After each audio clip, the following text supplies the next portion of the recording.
Assalamualaikum warahmatullahi wabarakatuh. Selamat datang di channel saya bersama Bang Tio. Ngopi Mas, ngopi, ngopi, gitu kan. Mantan clean service yang merasa dirinya ganteng, mendaftarkan diri menjadi cover boy tapi hanya diterima sebagai office boy gitu kan, dan langsung ditolak gara-gara minta kenaikan gaji yang tidak wajar gitu kan, gitu. Seperti itu, kerjaan office boy tapi gajinya cover boy gitu, makanya ditendang gitu kan. Nah, setelah melanglang buana nggak karu-karuan ke sana kemari, diusir dari satu tempat ke tempat yang lain, akhirnya memutuskan diri untuk menjadi content creator alias youtuber ya. Mohon doa restunya supaya channel ini bermanfaat untuk alam semesta beserta makhluk yang ada di dalamnya gitu. Nah, pada episode yang lalu itu kita membahas tentang gimana caranya supaya kita berkelimpahan gitu ya dengan berbagai macam metode gitu kan. Nah, pada episode kali ini kita bahas tentang berkelimpahan dengan cara yang lain supaya Sarah nggak bosan gitu kan. Itu aja gitu.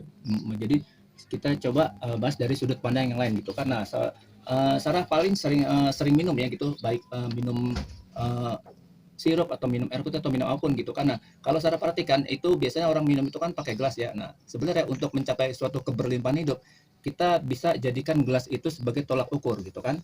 Nah, gitu. Jadi kita jadikan gelas itu sebagai tolak ukur gitu kan. Nah, misalnya gitu kan, kalau misalnya gelas itu udah penuh gitu ya. Nah, kemudian misalnya kita isi dengan minuman yang ingin kita minum ya. Ini gelas penuh airnya. Terus kita pengen minum kopi. Nah, terus kita langsung tuang. Itu pasti tumpah gitu kan kopinya gitu kan. Jadi terus misalnya gelas penuh, nah terus kita pengen minum sirupnya kita tuang ke dalam gelas gitu kan, pasti langsung tumpah ya. Jadi kita nggak sempat minum sirup gitu, keburu tumpah gitu kan, seperti itu ya. Jadi supaya gelas itu bisa menampung minuman apapun yang kita inginkan, nah sebelum dituang minuman yang kita inginkan itu gelasnya harus dikosongin dulu. Jadi airnya dibuang dulu gitu ya, air dibuang, nah udah kosong gitu kan. Nah, dicuci bersih gitu kan. Nah, biar kinclong, biar glowing gelasnya gitu kan. Nah, kayak yang minum, nah barulah kita bisa menampung minuman yang ingin kita minum gitu, kita rasakan gitu kan. Nah, sampai setelah itu baru kita nikmati manfaatnya gitu kan. Jadi kita kosongkan gelas dulu gitu kan.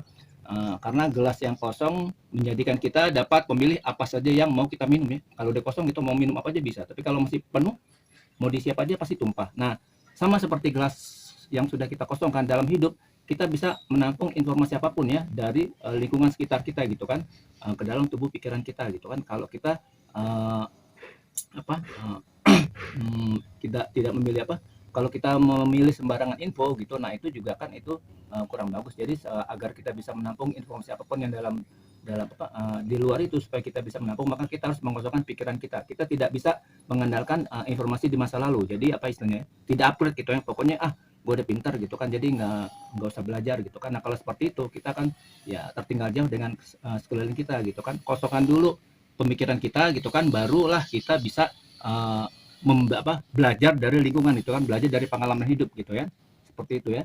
Nah, kok perlu Sarah ketahui juga bahwa gelas yang terus dituang air itu kan pasti dia akan tumpah ya gitu kan. Nah, beban hidup yang terus kita simpan ke dalam hati kita itu suatu saat akan menyebabkan kekecewaan yang berat, frustasi, stres, bahkan mungkin bisa gila gitu kan. Nah, jadi supaya kita tidak stres atau menghadapi itu, nah itu kalau istilah zaman sekarang kita harus harus move on gitu kan, move on dari masa lalu gitu, buang permasalahan yang lalu gitu kan. Nah, sekarang kita harus bangkit menghadapi masa depan itu gitu kan, yang harus lebih baik dari yang masa lalu gitu kan. Nah, hadapi beban itu dan segeralah mencari solusinya gitu kan. Kalaupun mentok gitu kan, mentok gitu kan, biasanya orang yang lagi kecewa berat kan itu nyari solusinya kan setengah-setengah hati gitu, nggak fokus gitu, jadi sering mentok gitu kan. Nah, kita bisa lakukan uh, ini ya, misalnya relaksasi gitu. Ibaratnya kalau kita bertanding itu sama musuh, nah terus kalau misalnya kita kalah itu kan, nah untuk kita langsung bangkit terus mengalahkannya juga itu agak susah. Jadi kita harus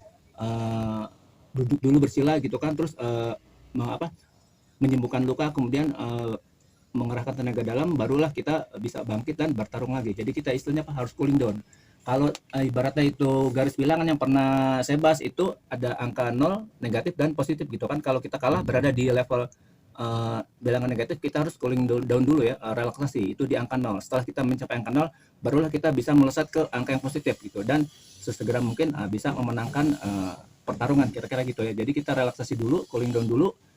Kalau yang mungkin pernah menguasai yoga bisa dengan yoga, kalau yang nggak bisa juga dengan introspeksi diri, relaksasi, kemudian bisa juga dengan kita pilih waktu di malam hari di sepertiga malam, kemudian kita sholat gitu kan. Nah, sholat kemudian kita berdoa, terus minta diberikan solusi-solusinya gitu. Biasanya kalau yang sudah seperti itu menembus jalur langit seperti yang pernah Bang Tio bahas kemarin, nah itu biasanya lebih gampang gitu ya.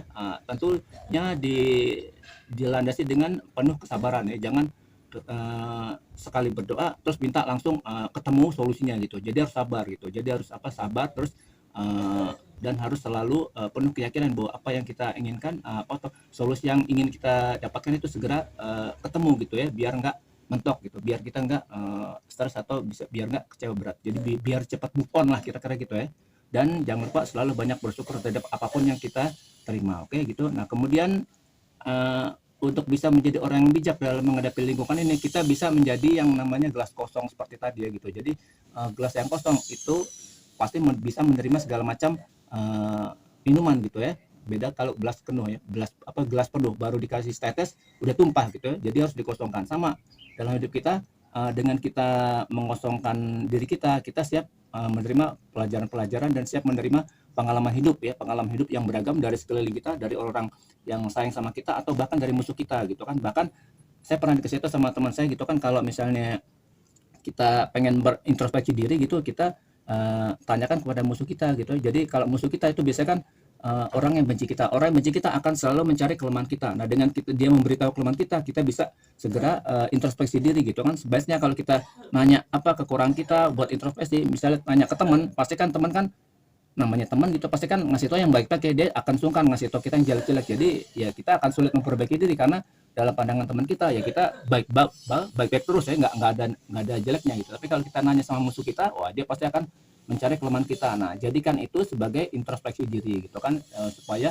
kita bisa cepat relaksasi, bisa segera bangkit, bisa segera move on gitu ya. Jadi siap menerima dan belajar hal apapun di sekeliling kita gitu kan, walaupun itu dari musuh kita ya. Seperti itu. Jadi pengalaman hidup yang beragam ini itu nanti bisa kita bisa mengambil hikmah dari pengalaman itu gitu ya, untuk segera bisa menyelesaikan solusi-solusi yang ada di depan kita gitu kan.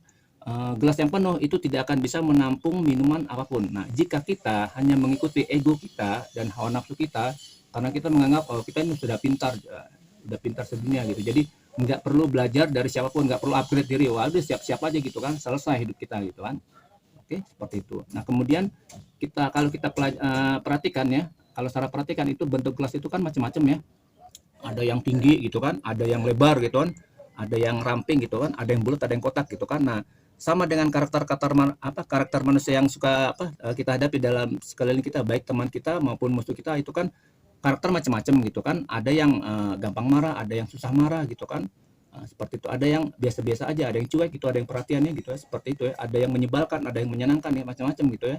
Nah, jadi kalau kita bisa menghadapi karakter-karakter yang kawan-kawan kita atau musuh kita di sekeliling kita dengan kondisi terbaik kita gitu kan, wah itu hasilnya luar biasa gitu loh. Jadi kita bisa berlaku bijaksana dalam menghadapi berbagai macam karakter dari lingkungan. Itu nanti hasilnya dahsyat gitu kan.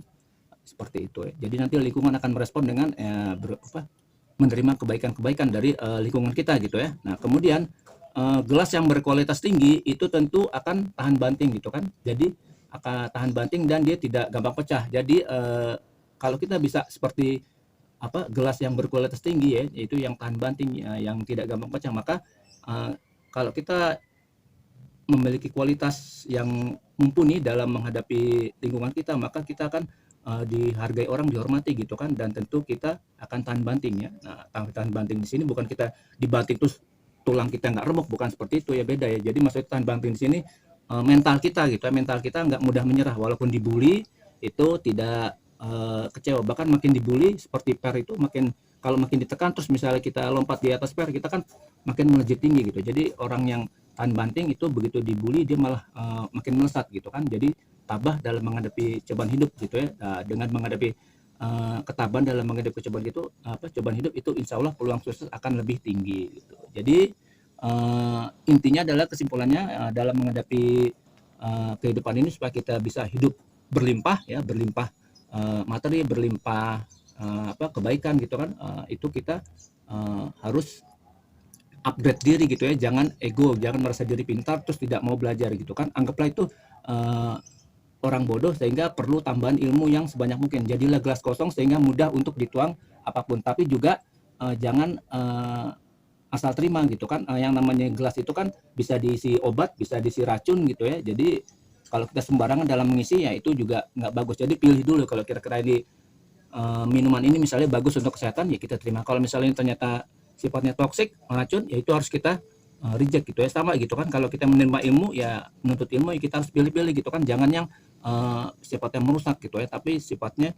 itu yang membangun lingkungan gitu, yang bisa membuat lingkungan kita menjadi nyaman gitu kan, yang menimbulkan vibrasi tinggi, jangan yang menimbulkan vibrasi rendah, jangan yang sifatnya memprovokasi orang gitu kan, mengajak orang untuk berbuat keburukan, tapi jadilah supaya yang sifatnya membuat orang menjadi positive thinking gitu kan, menjadi senang sedekah gitu kan, jadi senang menolong teman gitu seperti itu ya, jangan yang sifatnya provokasi. Oke, begitu. Mudah-mudahan filosofi gelas kosong ini itu bisa bermanfaat untuk Sarah dan juga untuk teman-teman di lingkungan Sarah dan bisa digunakan untuk kehidupan sehari-hari supaya kita bisa segera move on kalau yang lagi jatuh ya. Nah, kalau yang lagi dalam tahap menghadapi ujian-ujian gitu kan, misalnya yang lagi sekolah, yang lagi kuliah, atau yang lagi dimarahin sama bos, nah dengan mendengar informasi gelas kosong ini gitu, nanti bisa segera cooling down, bisa relaksasi, dan bisa segera menghadapi tekanan-tekanan hidup gitu, dan bisa sukses gitu kan, baik di dunia usaha maupun di kantor gitu ya, bisa cepat naik jabatan gitu kan. Amin amin ya rabbal alamin gitu kan. Nah, jika menurut Sarah informasi ini bermanfaat gitu kan, silakan share ke teman-teman arisan, ke teman-teman grup, ke teman-teman nongkrong, ke teman-teman kafe Anda gitu kan, atau ke teman-teman sekolah misalnya, atau ke teman-teman reuni kalau yang masih senang reuni gitu kan. Nah, kalau yang senang wirawiri gitu kan, di medsos atau di tempat-tempat kafe itu, di nongkrong itu juga nggak apa-apa, itu share ke situ, itu bagus gitu kan. Kasih tahu ke mereka bahwa ada informasi sangat berharga kalau kita bisa mengikuti channel Rasa Hidup gitu kan, supaya mereka bisa mendapatkan ilmu-ilmu bermanfaat, tidak hanya Sarah doang gitu. Jadi kan kalau kita bisa berbagi gitu kan, sampaikan walaupun satu ayat, nah itu insya Allah pahala jamaah juga kita dapat gitu kan. Kita lagi tidur ada yang buka channel Rasa Hidup, nah itu Sarah dapat kebagian pahalanya gitu kan, hanya karena men-share gitu ya, seperti itu. Dan jika menurut Sarah ini masih ada yang kurang, silakan kirim kritik saran di kolom komentar, disertai dengan menekan tombol like, subscribe, sama tombol lonceng, supaya kalau ada pembaruan informasi Sarah dapat informasi lebih dulu dari yang lain gitu kan. Oke, begitu. Terima kasih atas informasinya. Sampai jumpa dalam episode berikutnya yang lebih dahsyat, yang lebih membahana, yang lebih menggelora, dan yang lebih berkualitas dari sebelumnya gitu kan. Amin amin ya rabbal alamin. Bila taufik wal hidayah. Wassalamualaikum warahmatullahi wabarakatuh.